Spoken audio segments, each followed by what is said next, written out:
You're listening ad-free on Amazon Music. Around noon on January 13th, 2015, 43-year-old Anna Moses was sitting in her office at the University of Texas at Dallas when she heard her cell phone ding inside of her purse. Anna knew she was not supposed to use her cell phone during work, but she had a feeling she'd just gotten a text from someone very special. So Anna kind of discreetly slid her phone out of her purse, and when she looked at the screen, she smiled. Like she'd thought, her boyfriend, Michael Stodnick, had texted her to confirm that they were still on for dinner that night. Just looking at this message gave Anna butterflies. Michael was a business professor at the university where Anna worked, and he was the first man she had seriously dated since her divorce about 2 years earlier. Anna and Michael had been an item now for the last 6 months, but for Anna, who'd previously been married for 15 years, dating still felt very new. She and Michael were both single parents in their early 40s, but this new relationship made Anna feel young again. Anna quickly texted Michael to let him know she was definitely still on for dinner, then she quietly slid her phone back into her purse and got back to work.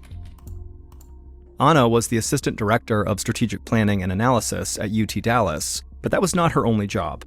She was also a graduate student pursuing a master's degree in data analytics, so Anna was very busy. But as soon as the clock hit 2 p.m., Anna stood up from her desk and headed upstairs. She knocked on an office door before opening it, but really the knocking was just a formality. The person sitting at the desk inside, University Vice Provost John Workowski, always expected Anna for afternoon tea. When Anna walked in, the 71-year-old administrator greeted her with a smile and called her by a special nickname, Babochka.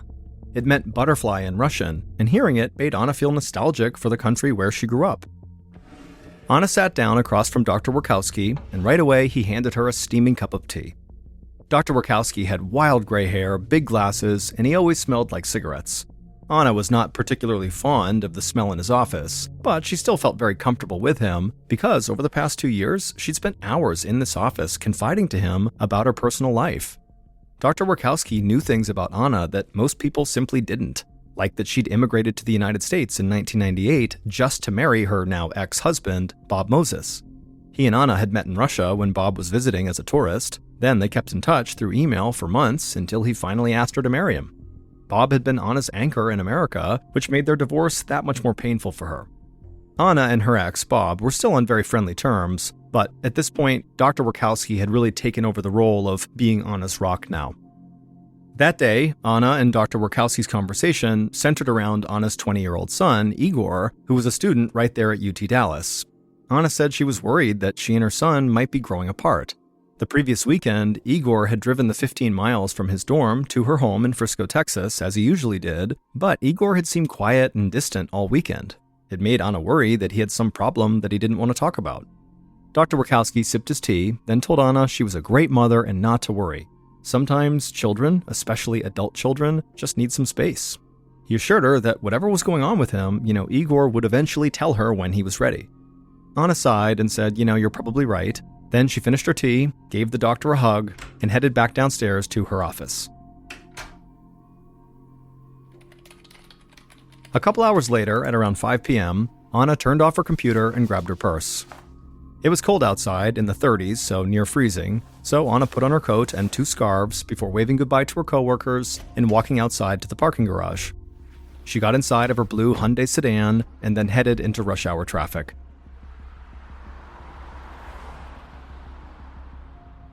Part of the way home, Anna's stomach began to growl. She was hungry.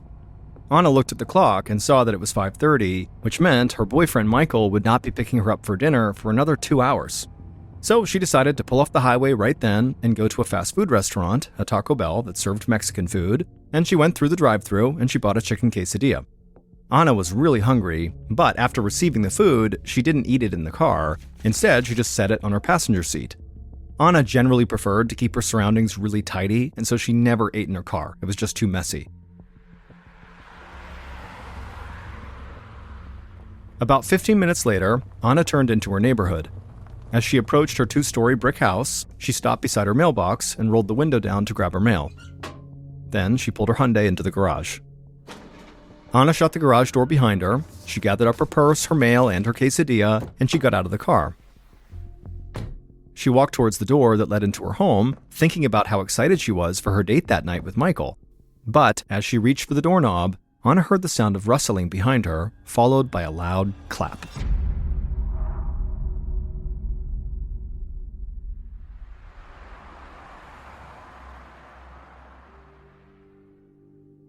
Just after 7:30 p.m. on the same day, Michael pulled up to Anna's house, and he noticed all the lights were off, as if Anna was not home.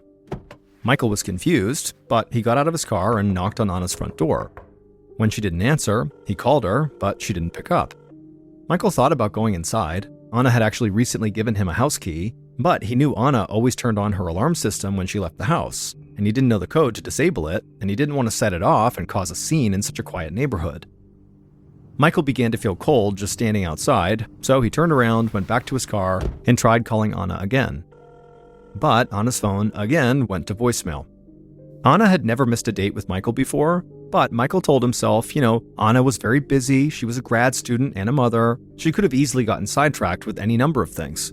So even though he was very disappointed, Michael decided to go home and wait for Anna to call him back. He was sure she would explain everything as soon as she could. The next morning at 9 a.m., Michael once again pulled into Anna's driveway. He had continued calling and texting her until 11 p.m. the previous night, but she never responded. Michael even contacted Anna's friends to ask about her, but they too had not heard from her. And so when Michael woke up on this morning with no text or no calls from Anna, the first thing he did was drive to her house. Michael knocked on the front door, and when there was no response, instead of going in, he instead called the Frisco Police Department. He told the dispatcher that he hadn't heard from his girlfriend since the previous afternoon when she was working at UT Dallas, and now he was at her house knocking on her door and she wasn't answering phone calls or text messages, and so he asked if somebody could come out to her house to make sure she was okay. The dispatcher was obviously empathetic, but they told Michael that for this type of thing, protocol was he would need to call the university's campus police first, and then if for some reason they couldn't handle it, then they would ratchet this up to the Frisco Police Department. And so Michael hung up and then looked up the number for the university campus police and called them, and they promised him they would look into the situation right away. Michael thanked them and hung up, and even though he still felt very uneasy about this, he had to get to work. So he got into his car and drove away.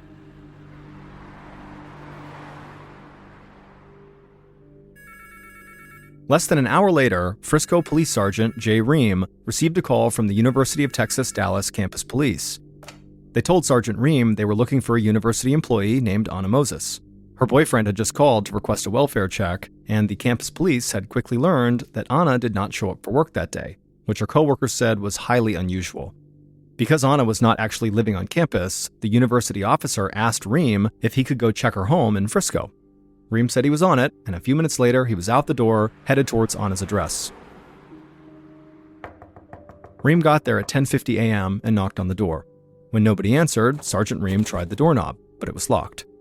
Ream knew he could knock down Anna's door, but that seemed extreme. Instead, he called the campus police back and asked if they knew anyone who could let him inside. Over an hour later, at 12:05 p.m., 2 cars pulled up outside of Anna's house. A campus police officer stepped out of one, and Anna's son, Igor, got out of the other.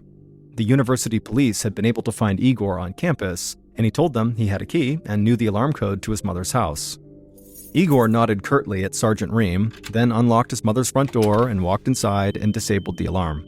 As Ream entered Anna's home, Igor walked past him and back outside. He did not seem concerned at all about his mother. He just said he'd be out in the car waiting for whenever they were done. Sergeant Ream thought Igor's behavior was strange, but he couldn't worry about that right now. Instead, he and the university police officer walked into Anna's foyer. The house was totally silent except for the officer's footsteps on the tile. They searched the first floor, but they didn't find any sign of Anna, and they were about to head upstairs when the sergeant remembered they should scope out the garage. Ream made his way to the door that led to the garage, and he opened it.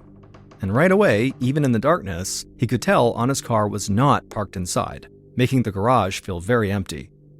Then he flipped on the overhead light, and he gasped.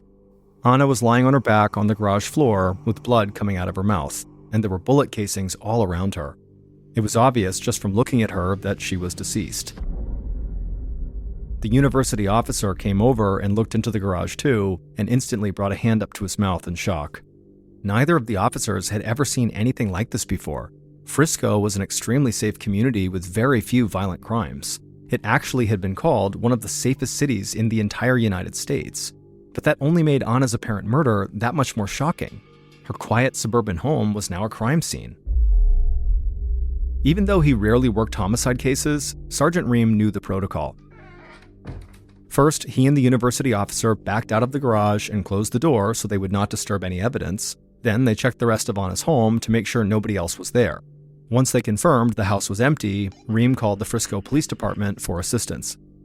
Ream then slowly walked outside towards Igor's car parked by the curb. As he got closer, Igor rolled down the window and looked at the sergeant without saying anything. Once he reached the car, Ream took a deep breath and told Igor that he had terrible news. His mother was dead, and it looked like she'd been murdered. The sergeant watched Igor for a reaction, but the young man's face was blank. Then Igor just furrowed his eyebrows and asked if his mother was in one piece. Sergeant Ream was so surprised by this question that he just said, "Well, yeah." Igor nodded and then said he had to go because he had class. Ream had no idea what to make of Igor's very bizarre reaction. It was so odd, but Igor had just received this life-shattering news, and Ream knew, shock can make people behave in totally inexplicable ways. So for now, Ream decided to give Igor a pass, and he just figured, they would do everything they could to find out what happened to his mother. Then the sergeant heard a siren blaring, and he looked up to see a Frisco PD cruiser heading his way.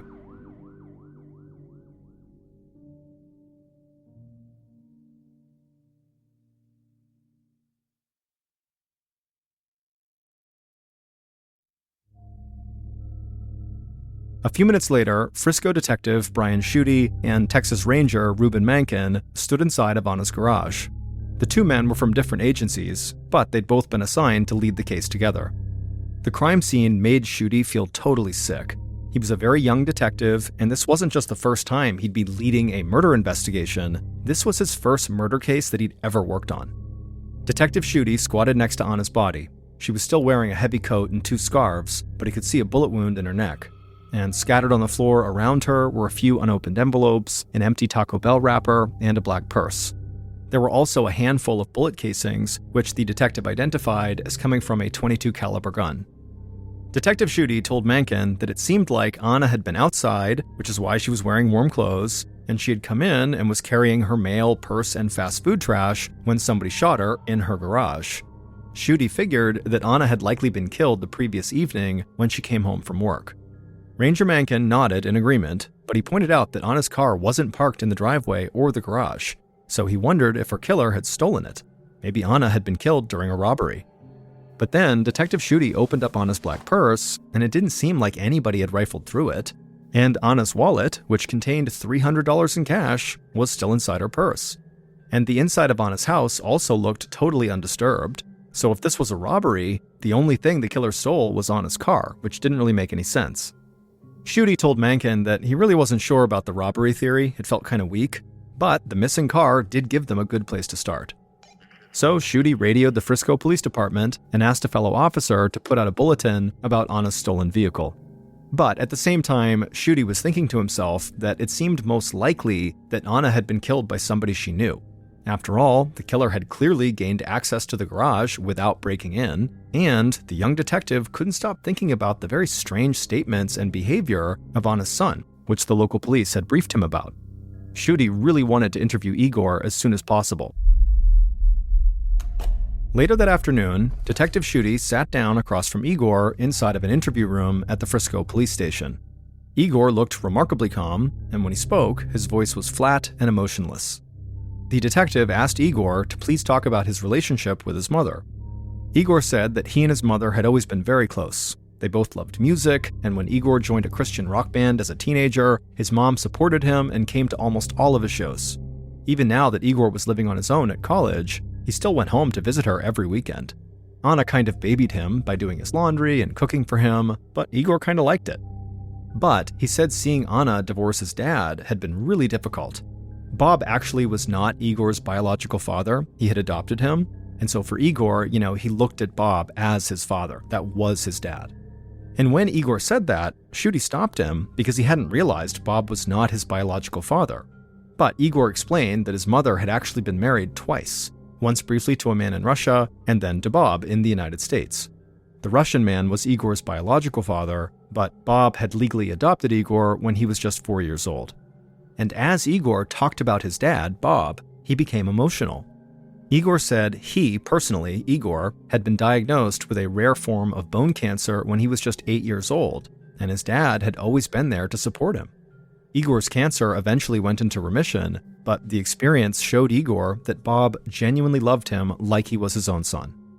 Detective Schutte couldn't help but feel moved by Igor's story, but he wanted to stay focused on the horrible crime he was still investigating.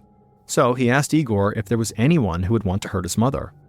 Igor thought for a moment and then said no. But he added, whoever killed his mother should be forgiven. Igor said he was a devout Christian and he believed all people, even killers, should be treated with mercy.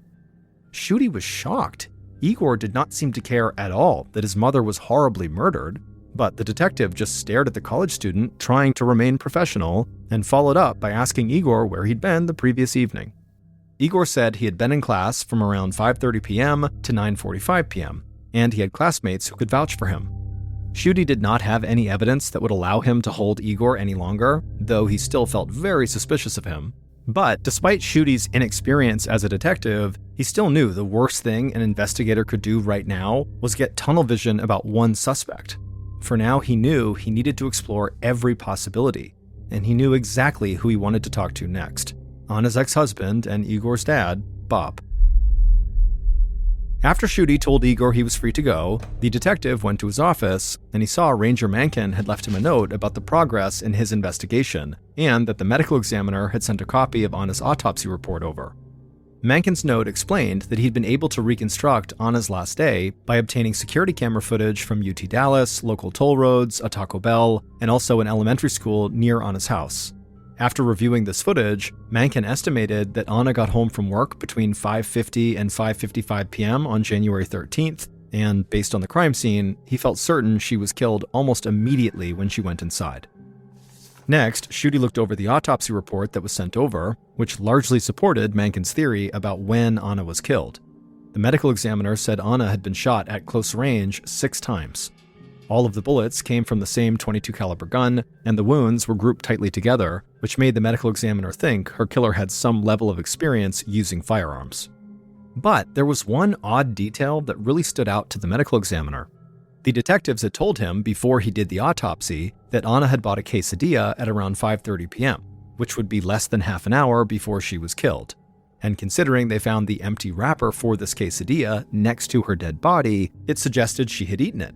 However, when the medical examiner examined Anna's stomach contents, it looked like she hadn't eaten for many hours prior to her death. And if Anna didn't eat that quesadilla, well, according to the medical examiner, it seemed highly plausible that her killer did.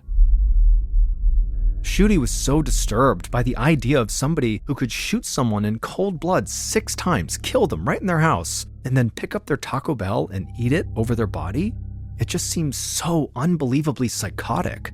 And so Schutte called Ranger Mankin and said he knew it was late, but they did not have time to waste. They really needed to dig in right now. So, shortly before midnight on Wednesday, January 14th, Schutte and Mankin knocked on the door of a medium-sized home in Frisco. This is where Bob had been living since his and Anna's divorce. He was renting a room and sharing the home with 3 other men. Bob answered the door. He was wearing pajamas and looked confused to see the police. He asked if everything was okay, and Detective Schutte just said no. They needed to speak with him about his ex-wife, but it would be better if they talked at the police station. But Bob didn't move right away. Instead, he stayed in his doorway and just kept asking, really, what's happening here? Can you tell me anything else? And finally, Detective Schutte said, "I'm sorry, but unfortunately, your ex-wife is dead." As soon as he said it, Bob's face just fell, and he agreed to go with them to the station. Bob's interview began at 1 a.m., so it was now Thursday, January 15th. And it wasn't until Schutte, Mankin, and Bob were actually sitting in the interview room that they told Bob Anna was not just dead, she had been murdered. Bob looked horrified, and his first question was, "Is Igor okay?"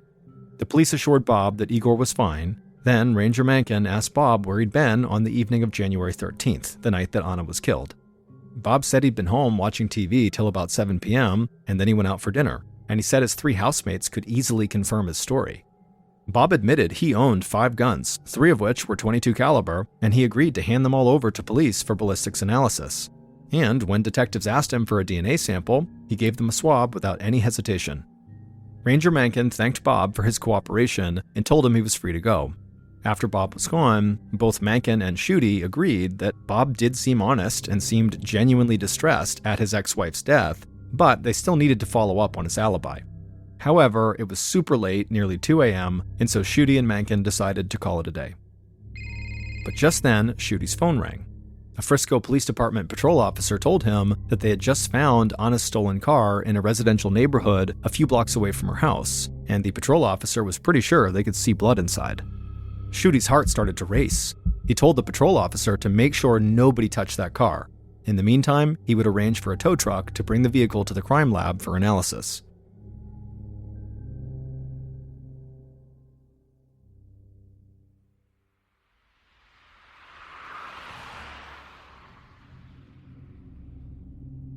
After a few hours of sleep, Schutte arrived at the Frisco Police Department crime lab early on Thursday morning. Anna's blue Hyundai sedan was there, and a technician was waiting to brief the detective on what they'd found. The technician said the vehicle was remarkably clean inside, except for a few things. There was an empty Red Bull energy can, there was a cigarette butt, and there were 2 small bloodstains, one on the right side of the driver's seat and one on the center console. Schutte was really excited at this news, and so he had the can, cigarette, and swabs of the blood sent off for DNA testing, along with the swab that Bob had given them during his interview. But Schutte knew it could take weeks to get these results back, so for now, he still had to continue with old-fashioned detective work. The most obvious person to interview next was Anna's boyfriend, Michael. He agreed to come in for an interview, and soon Schutte was sitting across from the business professor at the police station. Michael leaned forward and ran his hands through his short brown hair. He looked anxious, and before Schutte even began the interview, Michael asked if he should have a lawyer.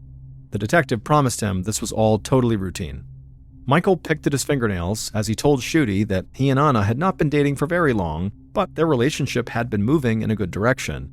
He said a few days ago, on January 13th, he'd gone to Anna's house to pick her up just after 7:30, and he'd been confused by her absence. And now he was horrified to know Anna had been lying dead in her garage the entire time he was there. Once Michael began talking, he started to open up a bit more, but as soon as Schutte asked him for a DNA sample, he clammed up. Then he asked again about maybe getting a lawyer. The detective said that really wasn't necessary, but he would give Michael some time alone to decide whether he wanted to cooperate.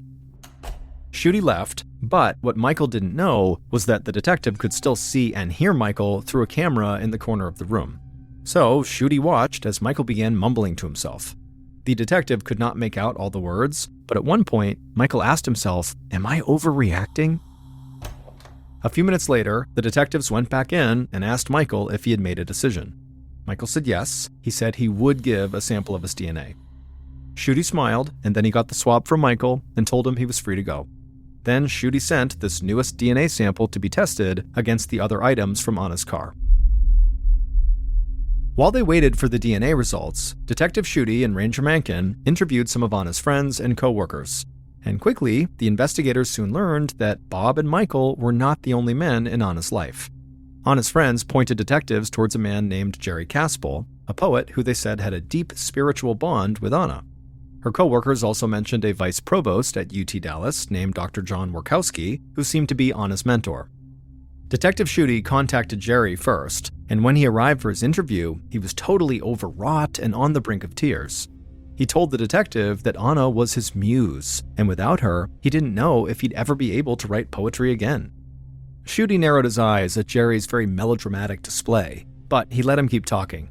Jerry explained that he met Anna at a public speaking course a few years back, and they'd bonded over their love of art. They often went to the opera together, and Anna would read and edit Jerry's poems. He'd published 2 books of poetry and dedicated them both to her. Schutte thought this connection sounded very intense, so he asked Jerry what Anna's boyfriend thought about them being so close, and Jerry looked surprised. He said he didn't even know Anna had a boyfriend. But regardless, he insisted their relationship was not romantic, it was purely spiritual. The detective found the whole tale pretty hard to believe. He asked Jerry if he owned any firearms, and Jerry said yes, he had a .22 caliber handgun. But he quickly agreed to let the police analyze it, and he also gave them a DNA sample. Next, Schutte asked where Jerry was around 6 p.m. on January 13th. Jerry said he was driving home from work on a Dallas toll road that was very far away from Anna's home, and the toll records would certainly reflect that. Schutte thanked Jerry, and as soon as the poet left, Schutte just shook his head. It did not seem like Jerry was a viable suspect. So he called the next man on his list. A few days later, Detective Schutte began to interview Dr. John Workowski. The university administrator explained that he met Anna through work, and they grew very close during her divorce. Then, Dr. Workowski said something surprising. He told the detective that he and Anna once had an affair. Schutte stared at the man, who was 70 years old, making him 27 years older than Anna. Dr. Workowski said he knew that he and Anna seemed like an unlikely pair, but it really was true. He said Anna wanted to have a relationship with him, and he had to cut it off because of their age difference. It just seemed totally inappropriate. But they still remained close friends, and so Dr. Workowski knew very intimate details about her life, like how she struggled emotionally and financially after her divorce. Dr. Workowski said he considered it his privilege to help Anna with money. In fact, in the 2 years since her divorce, he'd wired her a total of $46,000 US. Dr. Workowski insisted this money was given as a gift with no strings attached, but Schutte was not convinced. He wondered if maybe, during one of their intimate conversations, Anna had learned something about the administrator that he wanted to keep hidden. What if those gifts were actually hush money payments? Or maybe he was paying Anna for sex, and she was threatening to expose him. Thinking about the items found in Anna's car, Schutte asked Dr. Workowski if he drank energy drinks or smoked cigarettes. Dr. Workowski said he didn't like energy drinks, but he definitely smoked. And when the detective asked for his whereabouts on the evening of January 13th, the administrator said the same thing Jerry did. He was driving home from work on a toll road that was far away from Anna's home, and certainly the records would reflect that. Schutte made a note of this, but unlike Jerry, he didn't think this let Dr. Workowski off the hook. So Schutte asked the administrator if he'd be willing to give a voluntary DNA sample.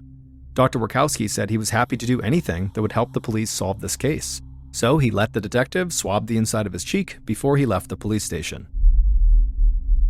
At this point, Detective Schutte felt like he had 5 strong suspects: Anna's son Igor, her ex-husband Bob, and her boyfriend Michael, plus the poet Jerry, and the university administrator Dr. John Workowski. They all claimed to have alibis, however, none of them had been corroborated yet.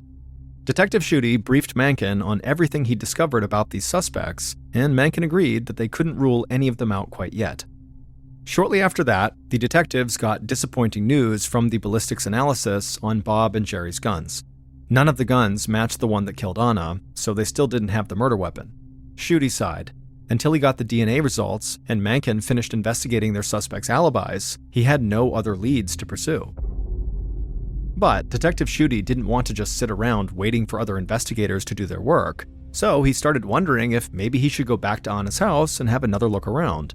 Police had done an initial search, but there was always a chance something got missed. So Schutte obtained a search warrant, and in late January, about 2 weeks after Anna's murder, he returned to her home. When he got there, he saw there were 2 cars parked outside. So he went up to the door and knocked, and was surprised when Anna's ex-husband, Bob, answered the door. Igor was standing just a few feet behind him. It turned out the father and son had moved into Anna's home a couple weeks ago, 1 day after her body was found in the garage. This struck the detective as a very strange thing to do, but Bob quickly explained that he and his son were grieving together. And because Igor lived in a college dorm and Bob lived in a house with 3 other men, Anna's home was the only private place they could go to. Schutte said that did make sense. However, even though they wanted private time, he held up a search warrant and said he needed to come inside. So Bob immediately opened the door wide and said, "Come on in." The first thing Schutte did is he went into Anna's home office. There, he dug through her desk drawers until he found something that stopped him in his tracks. It was a copy of Anna's life insurance policy. Anna had taken out a policy worth $750,000 US, and she had named one person as the sole beneficiary, her son, Igor. Suddenly, it looked like Igor, whose behavior had struck investigators as very odd from the onset, stood to gain a lot from his mother's death.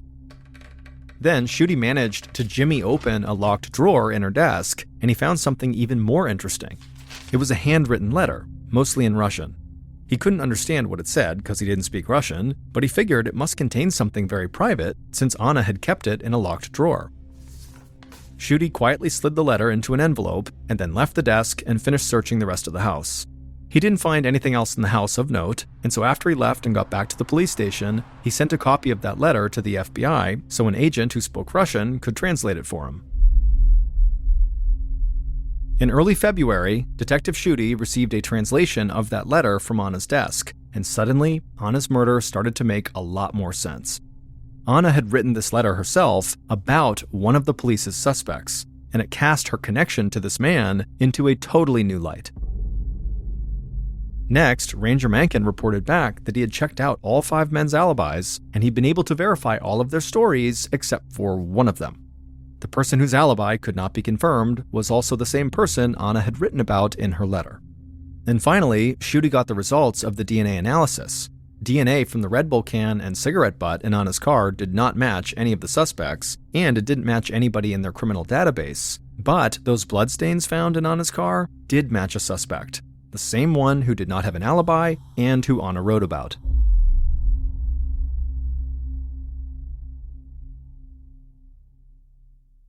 And so, based on this evidence, along with further investigation into this primary suspect, here is a reconstruction of what police believe happened to Anna Moses when she returned home from work on January 13th, 2015.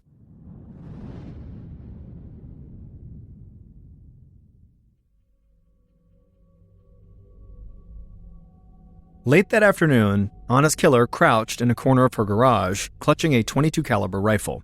He'd been able to slip inside a few minutes earlier because he knew the code to open the garage. Now he was waiting for Anna to get home.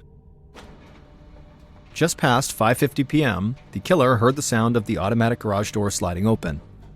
Light began to fill the dark garage, and so as it did, he pressed his body back against the wall, trying to be as small and out of sight as possible.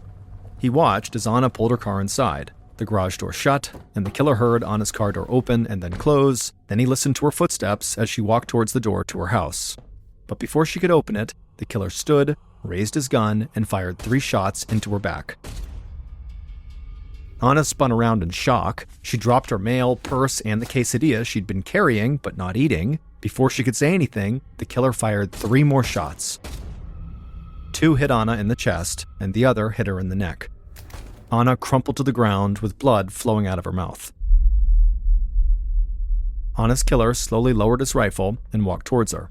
He watched her chest for any sign of movement, but it wasn't moving. She was not breathing. So he picked up her car keys off the floor and was about to get into her car when he saw the uneaten chicken quesadilla on the floor.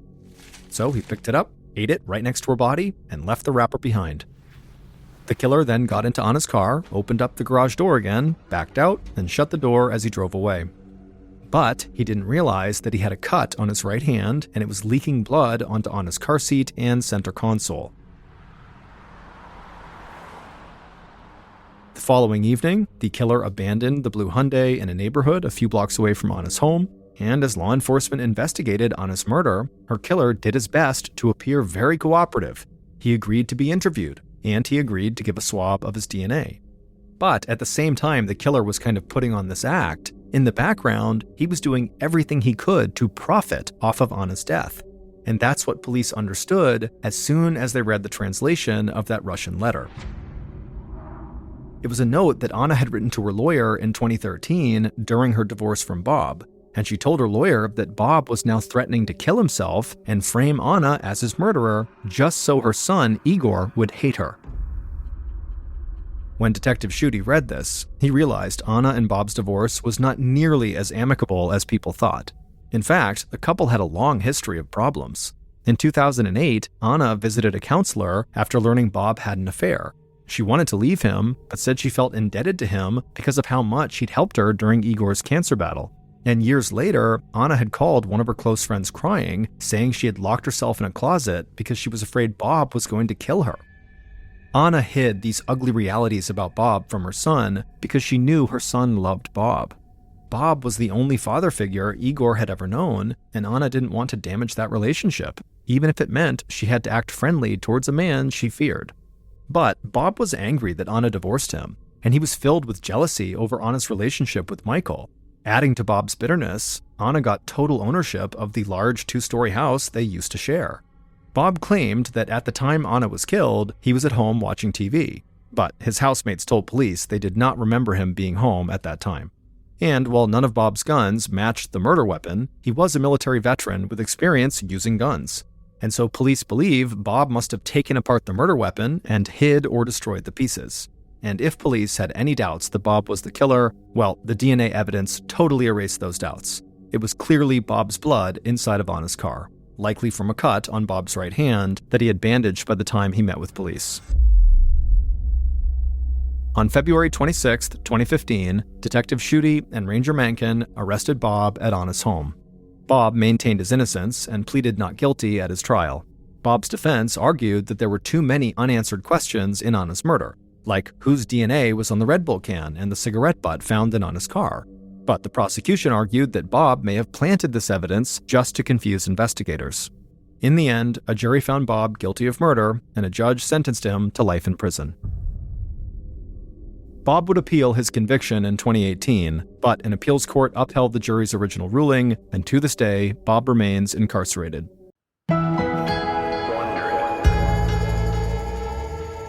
Cranbrook, which is a small, snowy town in British Columbia, Canada, used to be a place no one had heard of. Then Isaiah Otieno changed that. In 2006, an 18-year-old smiling young man named Isaiah Otieno stepped off of a plane in Cranbrook and began making his way toward the baggage claim. As he walked, everyone in the airport stopped and stared up at him. Isaiah was 6'9" tall, and he was from Kenya, making him easily one of the most unique people in all of Cranbrook. Isaiah, who was the son of a Kenyan politician, had worked really hard to earn his slot at the local university, called the College of the Rockies. His plan was to use that degree to get a great job so he could help support his family back in Nairobi. Not long after the first semester of Isaiah's freshman year had started, he was not only flourishing academically, but also socially. His big smile and his charm and his incredibly good manners had earned him many friends, as well as the nickname the Gentle Giant. But the person Isaiah most closely bonded with while he was in Cranbrook was another student named Isaac Hockley. Isaac, in addition to being a student at the College of the Rockies, was also a passionate photographer and actually worked part-time for the local newspaper as a freelance photographer. Isaac and Isaiah had briefly met in late 2006 at their campus's billiard halls when they were both playing pool, but that interaction had not made them friends. What had cemented their friendship and made them very, very close was one night in early 2007, Isaiah had gotten a job as a bouncer at a local bar because he's 6'9", and so he was the bouncer, and Isaac had come to that bar, not to see Isaiah, just to go to the bar, and so Isaiah's at the front, he's checking people in, and then he hears this commotion in the bar behind him, and he turns and he sees Isaac is getting attacked by this huge guy that's way stronger than him, who looked like he was the aggressor in the fight. And so without any hesitation, Isaiah turns and just starts galloping into the bar. He's leaping over chairs, he's leaping over tables, and he jumps into the fray, and he fought off Isaac's attacker. And so after the dust settled, Isaac was so thankful for Isaiah, even though Isaiah kind of downplayed it and acted like it was no big deal. But either way, the experience totally bonded these two very different people, and after that, they became totally inseparable. Over the next couple of semesters, the pair would often go off on long rides outside of Cranbrook into the mountains and the forests, and they would just chat. Isaiah would talk about what it was like to live in Kenya and how he was really here to try to be successful like his father, and Isaac would talk to Isaiah about his passion for photography and what it was like growing up in Canada around Cranbrook. On one very memorable drive, the pair were driving at night along this kind of winding road that went through a forest when all of a sudden a moose leapt onto the road and blocked their way. And so Isaac at the last second had to swerve to avoid the moose. But ultimately, they did not get into an accident and it was just a close call. So Isaac was totally fine. He had kind of recovered within seconds of getting past the moose. But Isaiah, who was in the passenger seat, was totally shaken up by it. And when Isaac started talking to Isaiah about why he was so shaken up, because after all, they are fine, they did not get into an accident, Isaiah would admit that he wasn't shaken up because they almost got into an accident.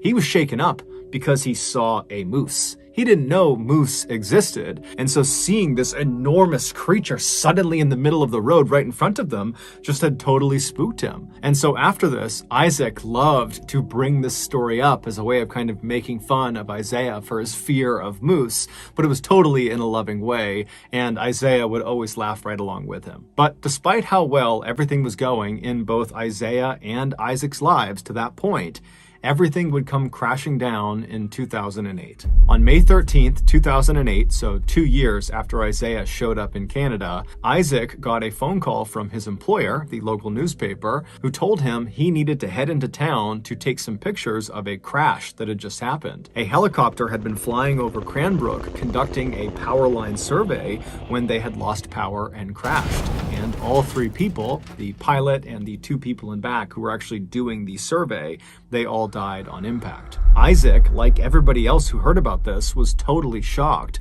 1, because it was totally tragic and horrible, but 2, because nothing ever happened in Cranbrook. So to have something so big like this happen right downtown was just unheard of. And so Isaac hopped in his car and he began making his way towards the crash site. And it didn't take long before he saw this massive ring of people right at the intersection between 10th and 14th Street.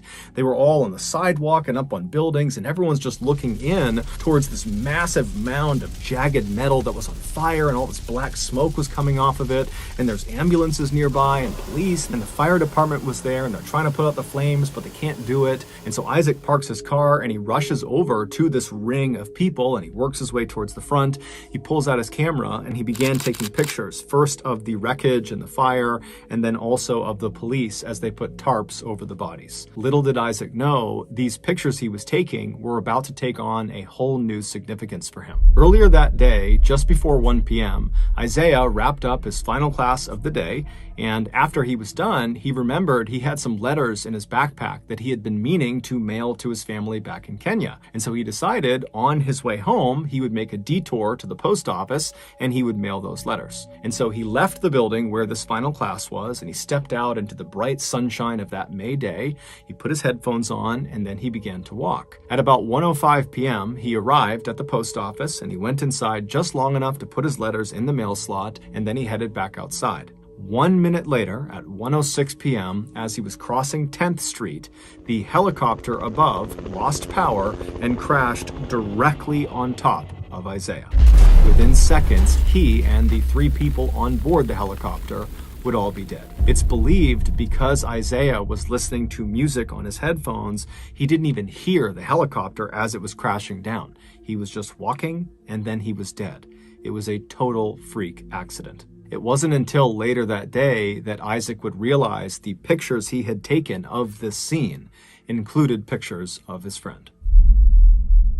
Before we get into our next story, I want to tell you about today's sponsor, HelloFresh. Back when I was 18 years old, I discovered my favorite food. I would dump an entire sleeve of Oreo cookies into a bowl and slap a quarter gallon of milk on top of them. Back then, this nutrient-dense power breakfast gave me enough energy to get through another grueling day of playing video games while remaining unemployed in my mother's basement. But today, being a mid-30s guy, my body just doesn't respond the way it used to Oreo sleeve cereal. So in recent years, I've had to work really hard to reduce my Oreo sleeve cereal intake to where it only makes up a paltry 75% of my total diet. And what I do with that massive 25% of my diet is I fill it with tasty and healthy foods like you can get through HelloFresh. HelloFresh sends you amazing food right to your doorstep. However, the catch is the meals aren't made yet. You need to make the meals. But the recipes are so easy to follow, and they perfectly pre-portion everything out when you get it, so it really is super easy. HelloFresh also has a huge menu, including vegetarian, pescatarian, fit and wholesome, so whatever your goals are, HelloFresh makes it easy to stick to them. They also have a really good spring menu that just came out that's getting rave reviews. So if you want to be like me and stop sucking down so much Oreo sleeve cereal, then you gotta sign up for HelloFresh today. To do that, go to HelloFresh.com and use code MrBallen's16 to get up to 16 free meals and 3 surprise gifts. Okay, back to the stories. On a warm summer night in 1998, a 7-year-old boy named Tyler Florian fell asleep watching TV on his living room couch. Tyler lived with his parents as well as his older brother, Will, who was 10 years old, in a modest 2-story home in a rural neighborhood in West Virginia. That night, Tyler's father, who normally tucked the boys in at night, was out for work. And so after Tyler fell asleep, it was his mother who gently woke him up and encouraged him to head upstairs to his room. And so Tyler, he gets off the couch and he's groggy and he makes his way over to the stairs. He climbs up the stairs and he turns right and heads down the hallway to his room. He goes into his bedroom, he climbs into his bed, and then he falls asleep. In order to understand what happens next, you need to have a good understanding of the layout of the second floor hallway. That hallway stretched from the front of the house all the way to the back of the house. And at either end of this hallway were doors that led outside of the house, and these doors had big windows on them. The front of the house, that door, if you walked out it, you'd be walking out onto a balcony that overlooked the front yard of the property. But if you walked out the back door of this second floor hallway, you would not be walking onto a balcony. You would not even be on the second floor. You'd be basically stepping into the backyard of the house. And the reason for this is because the house was built into a hill. And so the back half of the house is literally underground. It's in the hill. And so there is no door on the lower half of the house because there's just earth behind the door. And so it's that second floor doorway at the end of the hall that serves as kind of like the exit to the backyard of the house. So with that in mind, Tyler, he gets upstairs, he goes to his bedroom, which is towards the front half of this hallway, and he falls asleep. And then only about an hour after falling asleep, he wakes up to the sound of someone using the bathroom. Tyler's bedroom was positioned right across the hall from the bathroom, and his door was open. And so Tyler's laying on his bed, he opens his eyes, and he's looking through his open door at the bathroom. And the bathroom, the door is shut, but he can see there's light coming out from underneath the bottom of the door, so he knows someone's in there. And so Tyler's just laying there watching whoever is in there. He's assuming it's his brother, who has a habit of going to the bathroom in the middle of the night. And so he's just kind of watching, and then at some point he hears the flick of the light as it's turned off, and he sees the light disappear from inside of the bathroom. The door swings open, and sure enough, it's his brother who steps back into the hallway. His brother looks into Tyler's room, but doesn't attempt to interact with Tyler. Instead, Will just turns and walks back down the hallway towards his bedroom. And so as Tyler is listening to the sound of his brother's footsteps fade down the hallway, he closes his eyes again and prepares to go back to sleep. But as he's laying there with his eyes closed, he can tell that his brother has stopped short of his bedroom and has turned around and is now walking back up the hallway towards the bathroom and towards Tyler's room. And so Tyler opens his eyes again because he knows his brother is about to be right in front of his bedroom, and he's thinking, okay, maybe he forgot something in the bathroom. And so Tyler decides to just watch to see what his brother does. And so sure enough, Will walks all the way up until he's standing right in front of Tyler's open door, but instead of going into the bathroom, Will walks into Tyler's room. And right away, Tyler sits up and says, hey, what are you doing? What's going on? And his brother, he pauses for a second and he begins to say something that sounds like he saw something out there, but he's hesitant. He doesn't really know how he wants to frame the thing he wants to say. And so Tyler's like, come on, what are you doing? It's the middle of the night. What's going on? And finally, Will just blurts out, I keep seeing a man wearing stripes at the end of the hallway. And so Tyler, he hears this and he can't compute what he's being told. And so he just says, what? What are you talking about, Will? What did you see in the hallway? And Will would say again, I keep seeing a man wearing stripes at the end of the hallway. I've seen him a couple times in the last couple of days. I go to the bathroom, and then when I start walking back, I see him outside the back door in our backyard. And so Tyler is so scared because his brother does not sound like he's making a joke. His brother sounds like he's telling the truth. And just the fact that his brother can't quite find the words to describe what he saw made it seem even more real. And so Tyler, he gets out of bed and he says, Will, we got to go tell Mom. But that required going into the hallway and going down the hall towards where apparently this man in stripes was to get to their mother's bedroom. And so Will, who initially was not that scared of this man in stripes he had seen, was now starting to get pretty panicked in seeing Tyler's reaction to this. And so Will tells Tyler, stay right there, stay in the room. And so Will, he kind of peeks back into the hallway and he looks all the way down, and there is no man in stripes anymore. There's no one in the hall. And so he tells Tyler Tyler, the coast is clear, and the two of them run down the hallway all the way right in front of that door that leads into the back of the property where the man in stripes was, and they turn left and they go into their parents' bedroom where just their mother was because their father was out of town. And so they charge in there, they wake their mom up, and they're talking over each other, trying to communicate to their mom that there was a ghost, that there was an intruder, that there was something bad happening around their house. And so finally their mom just tells them to be quiet, and she says, okay, boys, sit on the bed. I'm gonna go have a look around the house. And so the two boys do as they're told. They sit on the bed, and their mom leaves the bedroom. She goes into the hallway, and she looks immediately to her left where the man in stripes supposedly was, and she doesn't see anything. She just looks out into their backyard. There's nothing there. She looks down the other direction, out the front of the house, doesn't see anything. She walks all around the house. She goes outside. She looks everywhere, but she doesn't see anyone or anything. And so eventually she comes back inside the house. She goes up to the second floor. She goes back to her bedroom, and she tells her boys, look, you probably just spooked yourselves. There is no man in stripes. You're totally safe. You're totally fine. Just go back to bed. You probably just imagined whatever you saw. And so Will, who was the one who saw the man in stripes, was very quick to accept his mother's answer. It actually seemed like it was a relief to have somebody tell him that what you had seen wasn't real. And so he very happily went back to his bed and he fell asleep. But Tyler, who had not seen the man in stripes, but had a very intense reaction to hearing his brother describe it, could not accept his mother's answer. It just totally freaked him out because his brother was always joking around about stuff, but this did not feel like a joke. This felt very, very real. But over the course of the next couple of days, weeks, months, years, Will never claimed to see the man in stripes again, and so pretty quickly, Tyler forgot about it. Fast forward 11 years to 2009, so Tyler is now 18 years old, and he and his mom were out in the car running some errands. And as they're driving around, they were just chatting about all sorts of different things, and at some point they began talking about one of their beloved family pets, a dog named Max that they had when Tyler was really young. And so as they're kind of swapping stories about all the goofy things that this dog did, Tyler's mom suddenly says, hey, Tyler, do you remember the time that I opened the front door to let the cops into the house, and Max came bounding into the house, and he went right into the kitchen and he ripped open all the food? And Tyler's looking at his mom like, wait, when did the cops come to our house? When did you open the door to let the cops come into our house? And as soon as Tyler said this to his mom looked at him as if she had just given away something she hadn't meant to. And then she kind of relaxed and said, you know what? I never got around to telling you. Now that I'm thinking about it, you and your brother were asleep and you didn't even know this happened.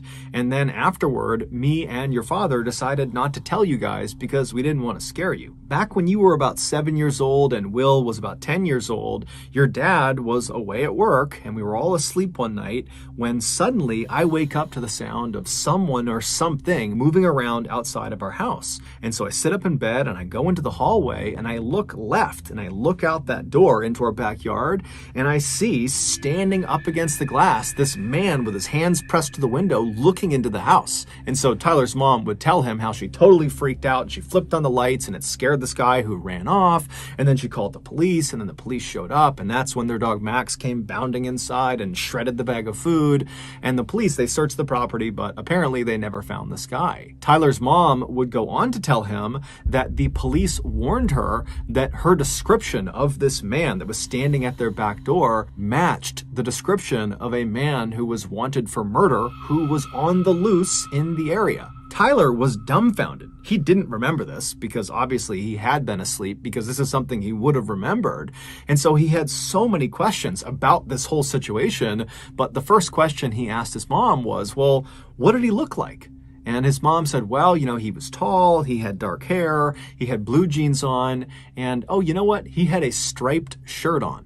It would turn out, for a couple of days in the summer of 1998, this suspected murderer who was on the run from police had apparently been hiding out on Tyler's family's property, and in the middle of the night, for whatever reason, this suspected murderer would walk over to the back door of the second floor hallway, and he would put his face up to the glass and he would stare into their home. This was the man in stripes that Will claimed to have seen. He was real. Tyler, after making this connection, would follow up with his family members and he would do some digging of his own, but he was never able to figure out who the man in stripes was or what happened to him.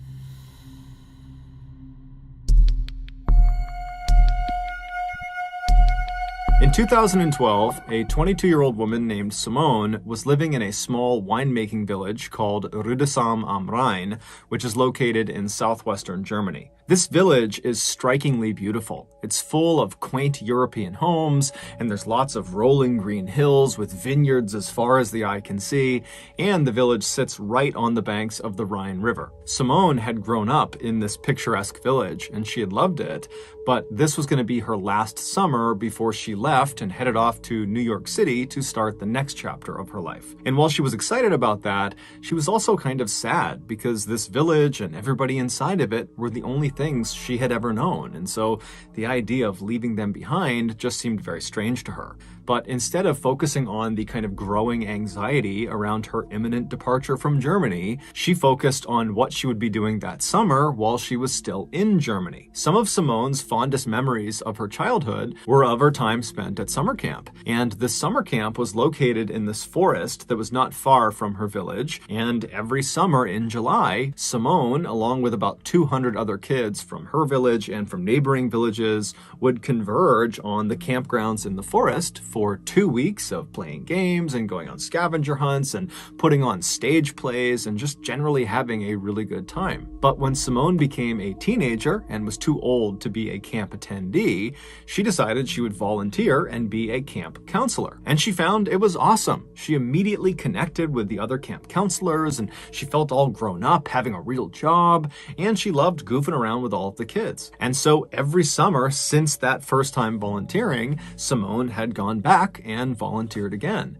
And this summer was no different. So in mid-July of that year, Simone packed up her things and she headed off to the forest. The way this camp worked was the 200 plus kids that were attending the camp, they would get dropped off in the mornings each day by their parents, and they'd play and run around all day. And then in the late afternoon, their parents would come back and pick them up. So none of the kids were sleeping over at the camp during these 2 weeks. However, the 30 plus counselors, they would just stay at the camp for the full 2 weeks. They would just sleep in tents out in the forest. Technically, the reason they did this was to make sure they had enough time in the morning to prep the campgrounds for the kids, and then also in the evenings to have enough time to clean up and kind of have it ready for the next day. But in reality, Simone and the other counselors all knew that the camping out in the forest was the best part of the volunteer experience. After all the kids went home for the night, all of the counselors would finish up all of their duties and then rush off into the forest where their tents were and where there was a fire pit, and they would have some beers and wine because the legal drinking age in Germany is actually 16. So all these counselors are having a couple of drinks, and then before long they'd be laughing and telling stories and just generally having a great time. So that July in 2012, Simone and the other counselors arrived at the campgrounds a day early, and they caught up with each other and they prepared the campground. And then the next morning, all the kids showed up and everything went off without a hitch. And then that afternoon, after all the kids had been picked up by their parents, Simone and the other counselors rushed to finish up all their duties and then headed off into the woods to enjoy their first night hanging out together. After a couple of beers had been passed around the campfire, everybody was in good spirits and laughing and telling stories. But pretty quickly, people started to fade and get tired because, it was their first day back at camp and it had been a long, tiring day. And so people very gradually began retiring to their tents to go to bed. And eventually Simone, too, had crawled into her tent and gotten onto her cot to try to sleep herself. But she found that night it was so hot she couldn't be in her tent. It was stifling inside of there. And so she decides she's just going to sleep out in the open where it's a little bit cooler. And so she picks up her fold-up cot and she brings it out into the open, and she sees there are several other counselors who have done the same thing. And so she puts her cot down next to one of her good friends who's already asleep in her cot. And then Simone climbs into her cot, she gets under her covers, and she tries to fall asleep. But for the next hour, Simone just tosses and turns, she can't get comfortable, and by that time, everybody else has completely passed out. So it's just her, she's counting down the time until she has to get up again to start the next day, and so she's getting stressed about that. But eventually, she would fall asleep. However, she would immediately be thrust into one of the most visceral and intense nightmares she had ever had in her entire life. In her dream, she opens her eyes and she looks out in front of her, and it's this desert city, and there are hundreds of people all in front of her, just standing there looking up at her. And then she notices on her left and on her right are these two men, these big, huge men that are both working on something behind her. She doesn't really know what it is, but they're obviously busy doing something. And she kind of glances up at one of them and she notices he's holding something that looks like a wreath, like a holiday wreath you would hang on your door. And so Simone looks away from the guy with the wreath and just looks back out at this huge sea of people, which is totally bizarre because no one's moving, no one's making any sound, they're just staring at her. And then she feels this shooting pain in the top of her head. The man who was standing on her right was not holding a holiday wreath. He was holding a crown of thorns, and now he, along with the guy on the other side of her, were working together to press this crown of thorns into her head.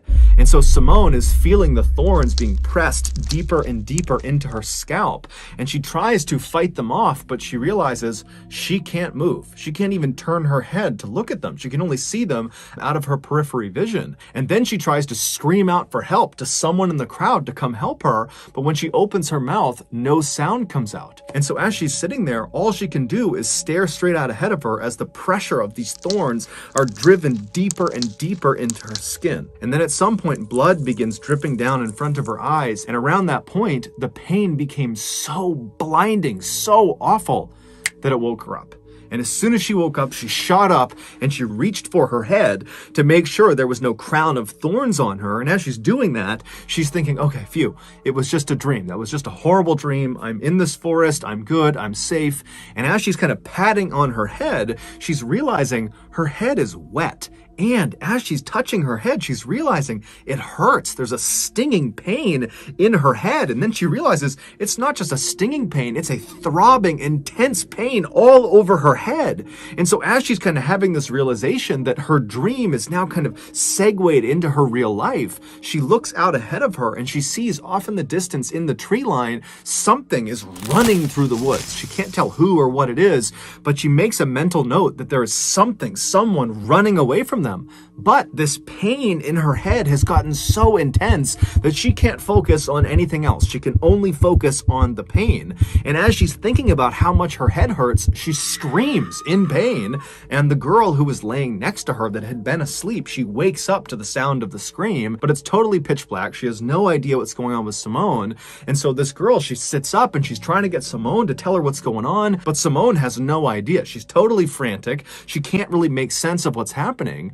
And so this friend, she reaches down and she picks up a flashlight, she turns it on, and she aims the light at Simone, illuminating her head. And when this friend sees Simone's head, she starts to scream. Seconds later, the rest of the counselors that had been sleeping out were awake, and they were rushing Simone, who was now shaking and vomiting, over to one of the staff vans. And then 15 minutes later, they had driven her to the emergency room. It would turn out, after Simone had finally fallen asleep and she began having that really intense dream about a crown of thorns being dug into her scalp, well, in reality, something was digging into her scalp and it was kind of manifesting itself in her dream. And what was digging into her scalp was the jaws of a fox. This fox had snuck into the campsite and walked right up behind Simone and just started eating her head. And amazingly, it did not wake Simone up right away. And so this fox got 20 or so serious bites out of Simone's head before she shot up and scared it away. And so almost certainly what Simone saw running away from her in that quick moment was the fox. Doctors were able to save Simone and stitch her head back together, and they were even able to hide all of the scars in her hairline so you can't even see them. But despite her being physically okay today, psychologically, this was a very traumatizing event. Not only does she refuse now to go into any forest, whether it's day or night, but she also periodically still gets phantom pains in her scalp that feels like the fox is biting her head all over again.